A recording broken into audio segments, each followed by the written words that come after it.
Verse of the day, Romans chapter 8, verse 26. In the same way, the Spirit helps us in our weakness. We do not know what we ought to pray for, but the Spirit Himself intercedes for us through wordless groans. We are not in this alone. God's Spirit is working in us and through us to accomplish His purposes, even when we don't see it or feel it. He is bringing things to mind, putting people in our path, and stirring up our hearts with that which matters to Him.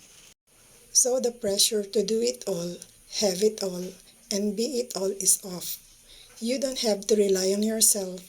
You don't have to have it all together. You don't have to be confident in yourself to be confident in your God. God's Spirit help you to pray. God's Spirit strengthens your heart. God's Spirit intercedes for you when you're lacking the words. God's Word says that His power is made perfect in weakness, and it is in our weakness that He is strong.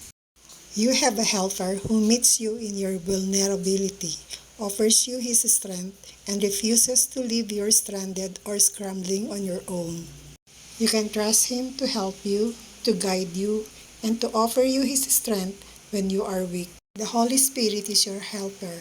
What do you need help with today? A prayer for alignment. Father God, thank you for giving me constant access to your Holy Spirit. Even when I don't know what to pray, your Spirit prays on my behalf. Thank you for being the God who is always near. Today, draw me closer to you. Align my heart with yours and be the center of my life. In Jesus' name, Amen. Thank you for watching and God bless.